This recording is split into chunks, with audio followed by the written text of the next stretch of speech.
मुफ्ती Tariq Masood speeches को subscribe करके bell icon पे जरूर क्लिक करें। जज़ाकल्लाह। क्या हर खाना हाथ से खाना सुन्नत है या बाज़ खाने सुन्नत हैं? क्योंकि हर खाना हाथ से खाना अच्छा नहीं लगता, जैसे चावल और शोरबा या दूसरे लिक्विड खाने। शाहिद महमूद यूके से। देखें, चम्मच से खाना बहरहाल जायज़ है, कोई ममानात की दलील नहीं है। अगर गैर मुस्लिमों से मुशाबहत होगी चम्मच से तो फिर नाजायज़ कहा जाएगा, लेकिन गैर मुस्लिमों से मुशाबहत नहीं है इसमें, तो सब खा रहे होते हैं, मुसलमान भी खाते हैं। तो हर किस्म का खाना आप चम्मच से, कांटों से, छुरी से खा सकते हैं, इसके जायज़ होने में कोई शुबा नहीं। अफजल ये है कि खाना हाथ से खाया जाए। ये नबी सल्लल्लाहु अलैहि वसल्लम ने चूँकि खाने के आदाब में सादगी को मलहूज़ रखा है, जो हदीस से में पता चलता है, तो सादगी का तकाज़ा ये है कि हाथ धोए जाएँ, उससे खाना खाया जाए, और नबी का भी यही तरीक़ा है, तो बेहतर यही है कि हाथ से। लेकिन ऐसी चीज़ें जो लिक्विड होती हैं उनमें हाथ से खाना खाने में ये नुकसान होता है कि उससे सामने वाले को घिन आती है और वो आपसे उठते भी नहीं है। जैसे खीर है, अब आप वो उंगली से कर रहे हो, उठा रहे हो खीर को, वो लिक्विड की शक्ल में नीचे गिर रही होती है, फिर उंगलियां चाट के आप दोबारा उसी में डाल रहे होते हो, वो चटी हुई उंगलियों का थूक सामने वाला भी देख रहा होता है। अब पता नहीं आपके दांत साफ़ हैं नहीं, आप गुटखा खाने के आदी हैं, निस्वार पान के आदी हैं आप, तो सामने वाले को फिर घिन आती है। या तो आप इतने उजले बुजले हो ना, जैसे आप सल्लल्लाहु अलैहि वसल्लम के दौर में सहाबा हुआ करते थे, मिसवाकें करते थे, दांत साफ़ करते थे, उनके जिस्मों से खुशबू आती थी, तो वो तो एक दूसरे का झूठा बिला तकल्लुफ़ पीते थे, बल्कि फ़ख्र महसूस करते थे।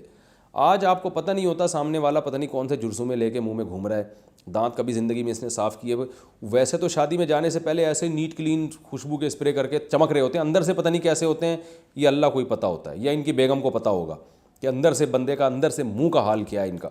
तो आम लोगों को नहीं पता होता, इसलिए एहतियात एक आम सलीमुत्तबा आदमी को घिन आती है कि आप अपनी उंगलियां चाट के दोबारा उसी में डाल के थूक मिलाएं उसमें। तो ऐसी चीज़ जो आसानी से हाथ से पकड़ी जा सकती है, जैसे रोटी सालन तो हाथ से खा सकते हैं, या चावल ज़रा सख्त हों तो वो भी, लेकिन अगर लिक्विड की शक्ल में है तो फिर मेरा ख़्याल है इस ज़माने में उसको चम्मच ही से खा लेना चाहिए, क्योंकि हाथ से खाने की सुन्नत इतनी इंपॉर्टेंट नहीं है जितनी किसी को तकलीफ़ से बचाने की सुन्नत है।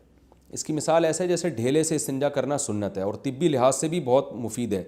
मिट्टी के ढेले से इस्तिंजा से जरासीम मरते हैं, लेकिन उलमा कहते हैं कि आजकल जो पक्के वॉशरूम हैं उनमें ढेले से इस्तिंजा जायज़ नहीं है, क्योंकि जब वो ढेला आप फेंकोगे उससे गंदगी होगी, वॉशरूम बंद भी हो सकता है, तो उसमें जो है ना इंसानों को तकलीफ़ होती है।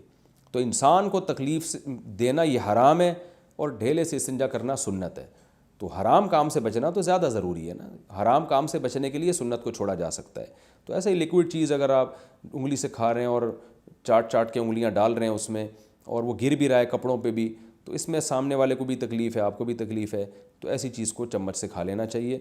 लेकिन अगर ऐसी ठोस चीज़ है तो फिर उसको बेहतर यही है कि हाथ से खाया जाए, और उसमें खाने में लज्जत भी ज़्यादा है हाथ से खाने में। Thanks for watching. Don't forget to like, comment, share and subscribe to Mufti Tariq Masood Speeches channel.